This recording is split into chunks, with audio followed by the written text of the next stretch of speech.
Hello friends, welcome to my TET class. Friends, आज हम देखेंगे संस्कृत और संस्कृत में देखने हैं वर्णमाला। वर्णमाला आपके सिलेबस में है कि नहीं, एक बार इसे भी देख लेते हैं। ये देखिए आपका संस्कृत का सिलेबस है। अगर हम यहाँ पे पूरा निगाह घुमाएं तो हमें कहीं वर्णमाला नहीं मिलेगा।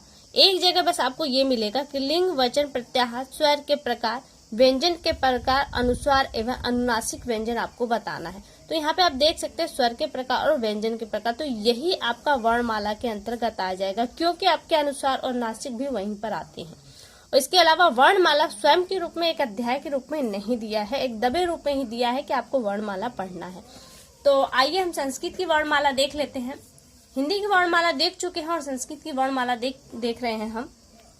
तो यहाँ देखिए आपको लिखा है, संस्कृत भाषा में जिन अक्षरों का उपयोग होता है वे हैं, यानी कि वे यही वर्णमाला है जहाँ से संस्कृत में शब्दों का प्रयोग किया जाता है। आप दे रहे हैं अ, ई, उ, री, री, ये क्या कहलाते हैं? आपके ह्रस्व कहलाते हैं।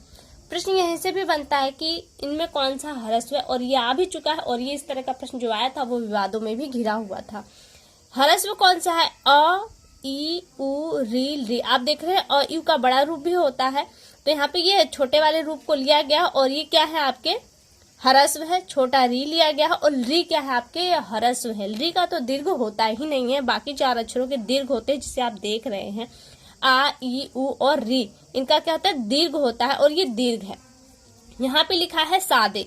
सादे का मतलब है इनको हम जो पुकारते हैं, इनको किस नाम से पुकारते हैं? जैसे क वर्ग को हम क वर्ग बोलते हैं तो हम समझ जाते हैं क ख ग घ अंग पूरे होंगे। लेकिन यहाँ पे हम स्वर, ये जो स्वर है इन्हें हम स्वर कहते हैं तो पुकारते हैं। इसलिए दो लाइन में दिया है, इसलिए यहाँ पे नहीं दिया है कि इन्हें क्या कहे जाएंगे, सिर्फ सादे शब्द लिखा है। और दे सकते हैं यहाँ पे ब्रैकेट में फिर स्वर लिखा हुआ है, यानी कि ये क्या है? स्वर है। अब यहाँ पे तीसरी लाइन में दिया है ए, ऐ, ओ, औ, ये दीर्घ है। ये यानी कि ए, छोटा ए और बड़ा ए, छोटा ओ और बड़ा ओ, ये क्या है? चारों आपके दीर्घ हैं। ऐसा नहीं कि छोटा ए और बड़ा ओ, आपका छोटा ओ क्या है? छोटा है, वरन क्या है? ये दोनों ही दीर्घ है, बड़े हैं। और ये मिश्र विकृत है। मिश्र विकृत क्यों है ये भी हम आपको बता दें, तो हम आपको अभी यहीं पर बता देते हैं। देखिए यहाँ पे देखिए, मिश्र विकृत दीर्घ किन्हीं दो भिन्न स्वरों के मिश्रण विशेष से बनता है। क्या दिया है? दो भिन्न, और होंगे क्या? वो स्वर होंगे, मिश्रण से बनता है। जैसे अ प्लस ई बनकर ए बनता है, और ए इसी का एक और दीर्घ रूप दिखा देता है, जिसे हम ए और आई के रूप में देखते हैं। अ प्लस उ बनकर क्या बनता है? आपका ओ। ये ध्यान दीजिएगा कि ये प्रश्न के रूप में आपसे पूछ सकता है कि ओ किन दो स्वरों के मेल से बना है। आपको वो स्वर का जोड़ा ढूंढना पड़ेगा। तो अ प्लस उ मिलकर क्या बना? आपका ओ। यहाँ से एक प्रश्न और क्लियर हुआ। आगे चलते हैं हम।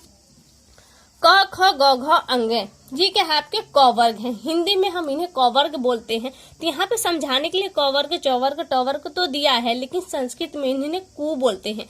कु, चू, टू, तू, पू। क वर्ग को कु, च वर्ग को चू, ट वर्ग को टू और त वर्ग को टू, प वर्ग को पू के रूप में पुकारते हैं। यानी कि जब हमको कहना हो क वर्ग तो हिंदी में हम क वर्ग कहेंगे, वहीं हिंदी संस्कृत में कहना होगा तो हम कु शब्द कह देंगे। तो ये हमारे क, ख, ग, घ अंग पूरे का बोध कराएगा। ये पॉइंट ध्यान दीजिएगा। को संस्कृत में हम कु, चू, टू, तू, पू कहेंगे, वहीं हिंदी में हमको कहना होगा तो क वर्ग, च वर्ग, ट वर्ग, त वर्ग और प वर्ग कहेंगे। अब आगे आ जाते हैं हम। आगे देखिए, यर और लव क्या है? ये अंतस्थ है। यर और लव अंतस्थ है, और यर और लव स्वर और व्यंजन के मध्य में आते हैं। ये प्रश्न के रूप में भी, इन्हें भी देख लेते हैं हम। तो यहाँ पे देखिए आपका दिया है यर और लव अंतस्थ है, अर्थात स्वर और व्यंजन के बीच के हैं। प्रश्न यही बनेगा कि स्वर और व्यंजन के बीच क्या आते हैं? तो यर और लव आते हैं। कैसे आते हैं अब हम आपको ये भी दिखा देते हैं। तो आपने महेश्वर सूत्र पढ़ा होगा, महेश्वर सूत्र पढ़ा होगा, तो वहां पे देखिए आपका दिया है अयुड़ रिलिका एवं एयो छवरट लड़ यमंगणनम झब है घट धस जब गड़दस खप छठ थ चट तव कपै ससर हल। ये आपके 14 महेश्वर सूत्र है, जिनमें से शुरू के जो 4 महेश्वर सूत्र हैं ये स्वर कहे जाते हैं। और स्वरों की संख्या कितनी है? 9। स्वर की संख्या कितनी है? 9। और इसके बाद 5वें से लेकर आपके 14वें तक व्यंजन वर्ण आते हैं। तो यहाँ पे य, व, र, ल देख रहे हैं, यही है ना। आपका प्रश्न क्या था? स्वर और व्यंजन के मध्य कौन आते हैं? तो य, र, ल आपके स्वर, इधर आपके स्वर हो गए और इधर आपके व्यंजन हो गए, इनके मध्य में आ गया। लेकिन अब आप पूछेंगे कि ह भी यहाँ पर है, तो ह का महेश्वर सूत्रों में 2 बार क्रम आता है, इसलिए यहाँ पे ह को हम इस रूप में तो इग्नोर कर देंगे। यहाँ पे स्वरों की संख्या कितनी है? 9 है, देख रहे हैं।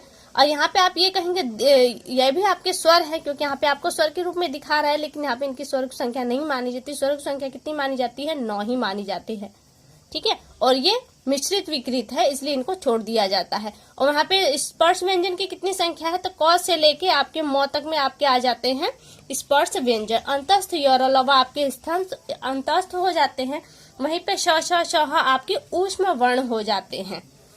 अनुस्वार, अनुनासिक और विसर्ग वर्ण भी इनके अंतर्गत आते हैं। अब होता है कि इनमें उच्चारण स्थान कैसे होता है, तो जिस तरह से आपका हिंदी का उच्चारण स्थान था वही चीज यहाँ पर भी होगा, क्योंकि देखिए शब्द आपके जो वर्ण है वही है, इसलिए उनका उच्चारण स्थान भी वही होगा, अलग नहीं होगा। यहाँ पे देखिए हम इसका उच्चारण स्थान देख लेते हैं। यहाँ पे दिया है हमारे वर्णों के स्थान इस प्रकार, यानी कि हम उनको किन स्थानों से बोलते हैं। अ, आ, विसर्ग, विसर्ग जिसे हम 2 बिंदी के रूप में दिखाते हैं। क, ख, ग, घ, अंग यानी कि कुवर्ग, कु, चु, टु, तुपो के रूप में हम संस्कृत में देखते हैं, इसलिए यहाँ पे कु कहेंगे। तो ये इनका उच्चारण स्थान कहाँ से है? कंठ से है। ई, य, च, छ, ज, झ, ञ और श आपका कहाँ से बोला जाता है? तालु से। ये सेम टू सेम हिंदी की तरह, जो हिंदी में उच्चारण स्थान है वो संस्कृत में भी उच्चारण स्थान वही होगा, क्योंकि आपके वर्ण भी वही हैं। छोटा री, बड़ा री, र, ट, ठ, ड, ढ, अड़ और मूर्धन्य श कहाँ से? आपके मूर्धा से बोले जाते हैं। री और बड़ा री, री और ल, ये तीनों ल आपके त, थ, द, ध, न और श आपके दंत वर्ण हैं, जो दांत के माध्यम से बोले जाते हैं। उ उपध्य मानीय और प्लस प, फ, ब, भ, म ये आपके ओष्ठ वर्ण हैं, जो ओष्ठ से बोले जाते हैं, क्योंकि इनका उच्चारण स्थान दिखाया जा रहा है। और आगे देखिए ए और ए, कंठ और तालु। कैसे? ए किससे बना था आपका? अ और ई से। तो अ का उच्चारण स्थान क्या था? कंठ, और ई का उच्चारण स्थान तालु था, इसलिए ये 2 वर्ण मिलकर बने हैं, इसलिए इनका उच्चारण स्थान कंठ तालु हो गया। अ और औ, कंठ और तोल, क्योंकि अ किससे बना था आपका? इसका अ और ओ से मिलकर बना था, ये सॉरी अ और उ से मिलकर बना था। तो अ का उच्चारण स्थान कंठ था और उ का उच्चारण स्थान ओष्ठ था, इसलिए इसे कंठोष्ठ कहा गया।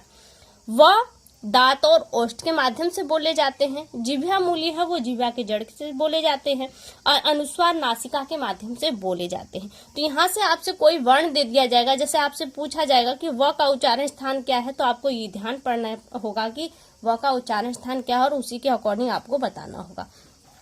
इसके अलावा देखिए वर्णमाला में कहा जा रहा है यहाँ पर, वर्णमाला में ह के उपरांत बहुधा छ त्रज्ञ देने की रीति है, किंतु ये शुद्ध वर्ण नहीं है, ये 2 वर्णों के मेल से बने हैं। क छ आपका आधा क अ प्लस मूर्धन्य श से बना है। त्र त प्लस र से मिलकर बना है। ज्ञ आधा ज प्लस ञ से मिलकर बना है आपका ज्ञ। इस कारण इसको वर्णमाला में सम्मिलित करना हमारी भूल होगी। ये संस्कृत वर्णमाला में इनकी गिनती नहीं होती, इनका प्रयोग लेकिन होता है। तो फ्रेंड यहाँ से आपके देखिए संस्कृत वर्णमाला कंप्लीट हुई। वीडियो कैसी लगी एक बार कमेंट करके जरूर बताएं। अगली वीडियो में आपसे फिर मुलाकात होगी, तब तक के लिए नमस्कार।